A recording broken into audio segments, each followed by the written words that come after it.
Brian Williams and Fareed Zakaria from MSNBC and CNN, respectively, have just lovely things to say about the 59 Tomahawk missiles that we shot at Syria last week.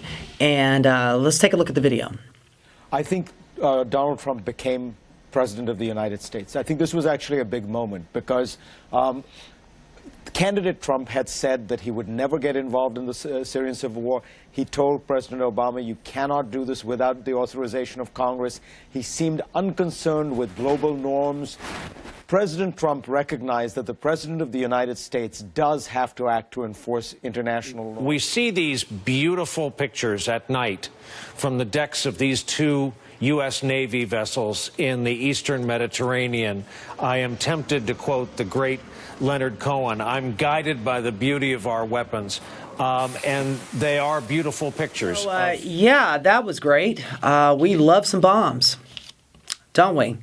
Not to mention the 18 print articles that were written about this weapon strike by Trump, who did not get a congressional approval.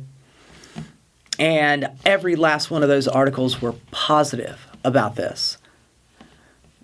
They just completely push this narrative of how good things are when it comes to bombs, this manufactured consent. You know, I mean, that's Chomsky said it, manufactured consent, where we just push this narrative that attacking other countries and nation building is just a wonderful thing. I mean, never mind the fact that we don't have to think back too far about the last time this happened in 2003. You know, we're going to end up with another Iraq war that's never going to end with Syria. Is that what we want?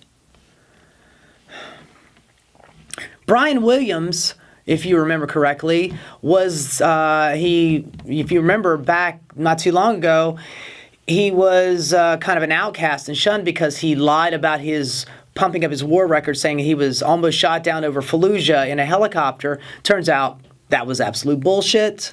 Didn't happen. So they let him ride a desk for a little while and put him off the air, sitting next to Rachel Maddow, talking to you know, this lightweight stuff. And then they let him come back because he's an airheaded talking head. And Fareed Zakaria is talking about this is when Donald Trump became president. If it's presidential to just shoot bombs, I mean, if that's all it takes to become president is shooting bombs, it's obscene. It's out of hand. I'll show you in another video where we have a couple of people out there that are actually against this, but that information doesn't come out right away. Immediately, it's always about how good it is for the first 4, 5, 6 hours after the bombing. It's just wonderful. And then a couple days later, then we'll find out the truth about what happened and how many people were killed. You know, and it doesn't really matter down the road. It's just right there in the first moments of it. And everybody's really excited, enthusiastic, or just really nervous about it. And they're watching CNN and they hear all these good things about it. And then later on you find out, you know, it's like one of those on page 26 of the New York Times, and they print the retraction. I mean, there's so many little things that are involved in this. This little tidbit, this doesn't really have anything to do with, well, it does have something to do with it. Donald Trump has huge investment. We don't know exactly how much, but he has a huge investment in Raytheon. Raytheon are the manufacturers of the Tomahawk missiles. Each one of those Tomahawk missiles cost $2 million. We shot 59 of them at this airfield. Of course, Trump let Putin know that he was going to do it before he did it. But he didn't tell Congress. You need congressional approval before you do that. But we seem to be running off this whole one declaration of war back in 2003 against Iraq, and it just basically covers the whole gamut of any bombing that we do in the Middle East anymore. Donald Trump has to ask Congress before he does this. But, you know, I mean, apparently this presidency just illustrates the point that rules are meant to be broken. There's no law anymore. There's no rule of law. Certainly isn't any order. You know, I get so frustrated. I I'm a progressive. I believe in a few things. Some things I believe in lean liberal. Some things I believe in are actually a little conservative. I don't believe in labels, though, because I like to talk about the policy positions as they are. 60% of America wants universal health care. Those are Republicans and Democrats. You see it right now in those town hall meetings. Those are a lot of Republicans out there asking for this. We want education, better education. Our tax dollars pay for K through 12, but we don't live in that society anymore where a high school diploma will get you anywhere. We need college. We need vocational training. We need these things. People want these things. We want our tax dollars to go to something other than the military. 54% of our discretionary spending, 54% of every tax dollar that you have to pay the government, just so happens to be April 15th today, so it's appropriate.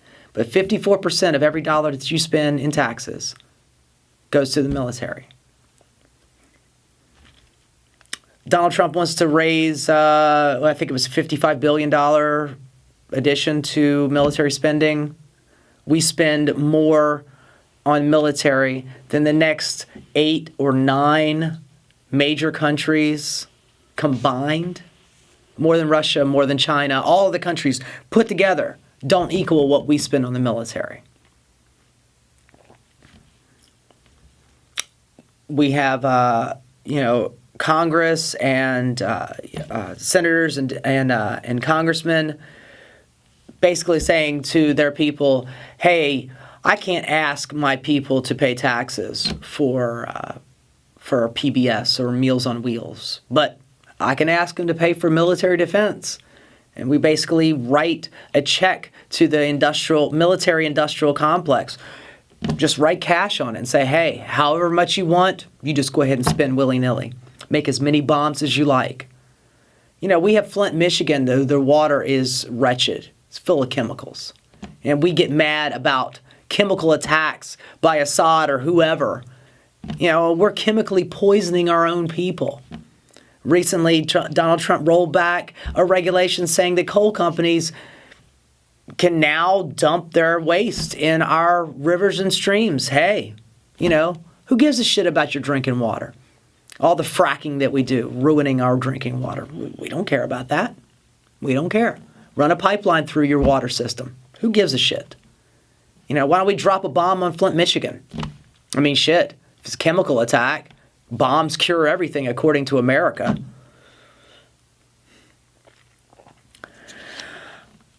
This manufacturer consent is going to get us embroiled in another Iraq. It's going to extend this war for the next 15, 20, 30, 50 years. It's a never-ending war. George Orwell was right. Might as well just call him Nostradamus because he's got us pegged. We have a constant war in other countries that we never see, but we pay for through the nose.